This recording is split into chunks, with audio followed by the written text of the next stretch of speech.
Hello Leo Rising and Leo Moon people. This is your weekly astrological and card horoscope for the week starting May 29th, 2017. And a quick reminder for y'all out there, if you ever want to get in touch with me, you do need to go to my website, integrativemysticism.com. That is where you can go to schedule your own session or order a downloadable video file. So what is going on with your astrology this week? Well, this week we've got kind of a rough and then a really good. It's kind of interesting, kind of a polar week. In the beginning of the week on Monday, we've got Mars, planet of action, energy, and conviction, in your 11th house of friendships and social networking, forming an opposition to Saturn retrograde in your 5th house of love and romance. And a clash between a friend and a lover may force you to decide when you are and when you are not going to take sides in this matter. You know, sometimes with Mars, it's the friend who's the antagonist, and he or she may be picking a fight or picking an argument or taking something out of context and taking it a bit too far. And so, you know, whether or not you want to take sides is up to you. But I will say that the shot fired comes first from a friend, and whether or not they're in the right or in the wrong, they're doing it the wrong way. And that may still need to be confronted. Later on in the week, we've got Mercury, planet of communications, haste, and all of that good stuff, in your 10th house of career, where it is going to be forming a lovely connection to Pluto, currently retrograde in your 6th house of reputation and your work and your schedule. And some unexpected recognition for something that you accomplished, you achieved a long time ago, is coming your way. You may not even think that this is something recent enough to be relevant, but all of a sudden some unexpected credibility, maybe even some publicity or celebration for an old achievement, is starting to hit the pavement, and in a really nice way for you.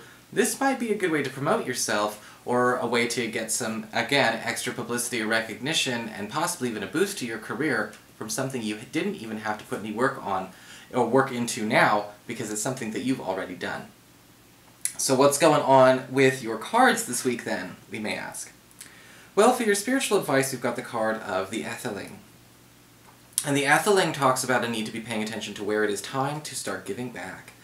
Alright, this card can honestly be, you know, a focus on where nobility, gratitude, and gracefulness really has a lot to do with a focus on knowing when to keep the good going. Okay, gratitude in action, not just attitude, keeps good luck streaks going on for longer. And if you find yourself in a situation where you have been getting a lot of good, or maybe you've been feeling like you've gotten some good and some bad at the same time, sometimes when we don't necessarily express or act on, you know, our attitude of gratitude, it's not, you know, you know, that good luck streak or whatever was there doesn't go on as long as it possibly could. And this week it's important to pay attention to where that needs to be expressed, it needs to be shared, it needs to be done, again, in action, not just esteem. You know, it's going out and doing something to return the favor for others. Maybe even many others. Maybe even crowds at a time. A simple thank you card can go a long way, you know, just as an example. It's definitely better than just a thanks, or, you know, when we think about those people, you know, maybe they're at an award show and they're thanking everyone but the people who actually, you know, put their hard, you know, this sweat, blood, and tears into this project. Maybe we got to pay attention to where somebody's not getting the credit they deserve in our life as well. Otherwise, it's all very good. For your Earth sector, when it comes to your work and finances, we do have the Two of Wands reversed. Now, interestingly enough, there's a lot of good going on at the workplace, but we've got to pay attention to where people are misinterpreting our conversations, our intentions, or our applications. Because the Two of Wands reversed, things are open to misinterpretation. And a boss, a coworker, or even a client may be running with an idea that you were not serious about, or quite possibly thinking they know what you're doing or what you're asking for, and actually they're getting it all wrong.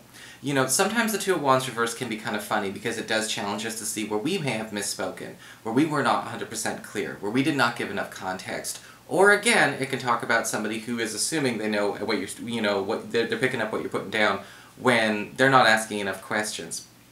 This can be humorous. This could be a situation where we still actually see a lot of great results, but at the same time, it could be costly in terms of time and resources.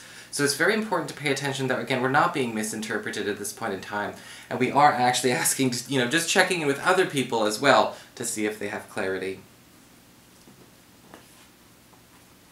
For your communications with air, we do have the Queen of Swords reversed. Very difficult card to get, honestly. Scarlet Moon, that's, we just get real here. I'm not gonna tap dance around this issue. Queen of Swords reversed, not exactly a fun card to have, because this does indicate a challenge with a friend, a relative, a neighbor, somebody else, who basically is holding a bit of a grudge. Okay, now whether this person has a grudge against you personally for something that could have happened a long time ago, or this is somebody who has a grudge against the world, because some people do. The Queen of Swords reversed can often indicate somebody who we do need to actually fight back with. That's kind of the message when it comes to her. Alright, this is not something where, oh, this person needs to be, sheltered and coddled while in the middle of their acting out. They smash up everything in the building, and then all of a sudden everyone's got to take care to coo them and soothe them. No, this is not that situation. Usually with the Queen of Swords reversed, we see somebody who's not interested in peace. This is not somebody who's interested in it. And for whatever reason, they've made a bit of an identity of that bitterness and of that anger. And usually when we get this card, no matter where it falls, we need to actually kind of put up that wall, put up that boundary, and be like, look, you can come if you come in peace. If you cannot come in peace, if you are incapable for whatever reasons, then you are not allowed here. And you may have placated this person for far too long. Sometimes we do that. We know somebody's got a lot of anger inside. We know somebody's got a lot of hurt inside. So we kind of think, oh, well, then that must mean this person is deserving of X, Y, and Z. That's not the case with the Queen of Swords reversed. I just can't make that point enough when you get that card. For your challenge this week with fire, we've got the Six of Swords reversed. Not necessarily a bad card, but this can indicate something coming back from the past that we had not counted on coming back from the past, whether it's an old opportunity, or perhaps your challenge is going back and embracing something in your past that you wanted or thought you really needed to leave behind. Again, whether it was, maybe a career path, maybe it was an old group of friends, an old relative. This could be a situation where, with the Six of Swords reversed, we might be afraid of having this situation or this person come back because we don't trust it to be a good thing. But the truth of the matter is, we don't actually know that for sure. And with the Six of Swords reversed, it's basically saying, maybe in a hurry to get away from something we thought was tough or unpleasant, we left something behind that was actually very good for us.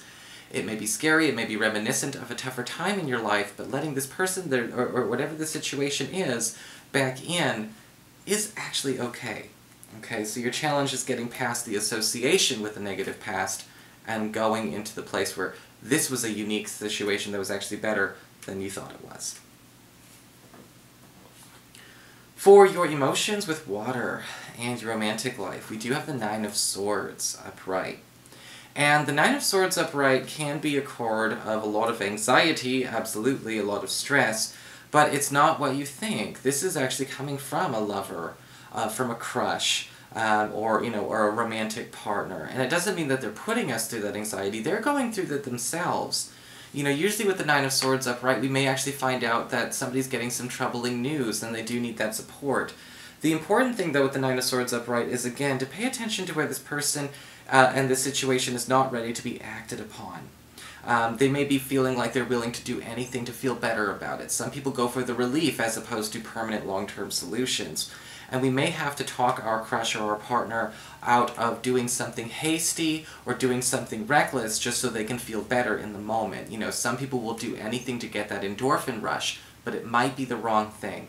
And so we may have to be the voice of reason and learn to let something be tense or let something play itself out, not try and do something to just simply take the edge off, because that may make things a whole lot worse for them.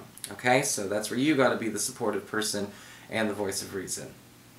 So that is your horoscope, Leo. I hope you enjoyed it. If you did, please like, share, and subscribe. I appreciate it. And of course, if you ever want to get a session, you can always follow the links below or go to integrativemysticism.com.